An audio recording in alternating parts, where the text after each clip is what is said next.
Welcome to the Bible Forum. This is the Sunday before Thanksgiving. And I want to tell you a Thanksgiving story. It's about political correctness versus history. I picked up the concept from ChristianHeadlines.com. A church in Minnesota has taken the controversial decision to remove a large embroidery from its sanctuary after the leadership deemed it to be racially insensitive. Plymouth Congregational Church of Minneapolis voted to back their leaders in the decision to have an embroidery taken down that is entitled First Thanksgiving. And to do this despite it being on display since 1974. So inquiring minds want to know why. Well, they said because people were experiencing trauma as a result of this wall hanging. Was it so large and imposing that when they walked in it scared them? Did they think it was going to fall off? No. One woman said, you don't expect to go into a church and have trauma triggered, which is what we keep hearing from people. And now that we've heard it, we can't unhear it. We have to respond to it. Well, in an email obtained by the Christian Post, the church explained that, quote, churchmen in the New World, end of quote, which is the name on the tapestry, was taken away as a result of the leadership's commitment to racial justice and our desire to be inclusive of all people's history. We may differ on how that can be done, but the shared commitment has been visible at Plymouth from the beginning. Sunday's vote is not the conclusion of our work, certainly, but the continuation of work started at the inception of this church. Every generation is responsible for how this gets carried out. The implication is this is the way we do it. Now, according to the Star Tribune, the embroidery depicts pilgrims and Native Americans gathered around a table, which the church sees as historically inaccurate and insensitive to Native American history. They are also disturbed by the presence of a slave ship with people being led away.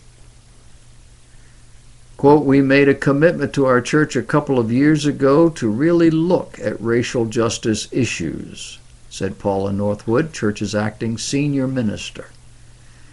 We could see, our white privilege has kept us from experiencing these images in a way a person of color would. For many of us, it took the blinders off. Now, the official record reported by Governor Winslow, who was there at that first so-called Thanksgiving, records, quote, many of the Indians, these people thought they were in East Indias, that's why they're called Indians, coming amongst us and amongst the rest were their greatest king Massasoit with some 90 men. Enough men that could have wiped out the settlement if they wanted to. Now, Massasoit, who was actually named Usmaquin, was the Sachem leader of the Pokanoket Wapanoag, a local Native American society that had begun dealings with the colonists earlier in 1621. Begley says, we don't know for sure how it came about that they were there. Some Native historians have suggested that Massasoit and his men were in the area anyway, because at the end of the harvest was when they typically made their diplomatic rounds to other Native groups. Also, Massasoit commented to the Pilgrims in March of 1621 that they would be back to plant the corns on the south side of what we now know as Town Brook in Plymouth. So he still recognizes that there are some planting grounds that are his people's in Plymouth. Giving thanks is really an important part of both cultures, Begley says. For the English, before and after every meal, there was a prayer of thanksgiving. For something on this scale, celebrating a successful harvest, there definitely would have been moments of giving thanks to their God. For the Native Americans at the first Thanksgiving, giving thanks was a daily part of life.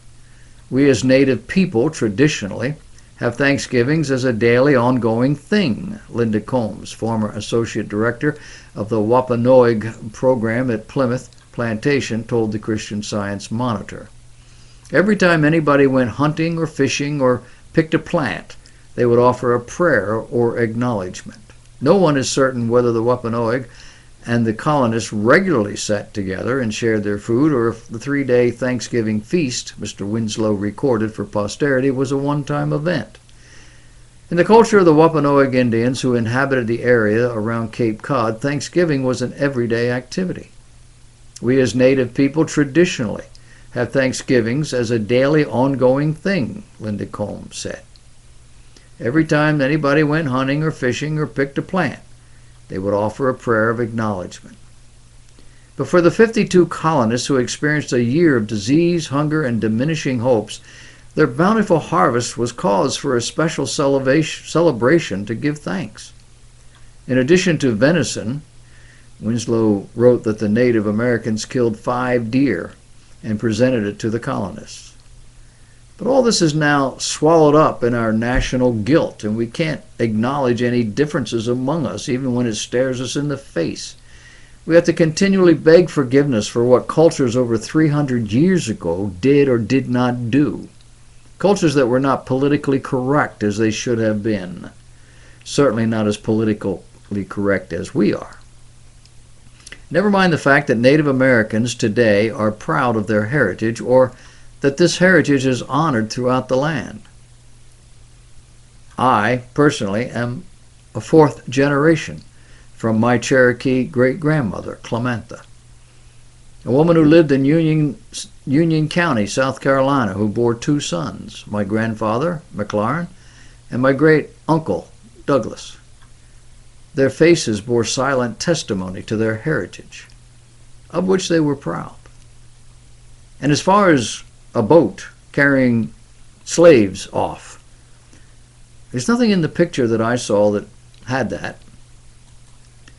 And there's no way to know what was on that boat.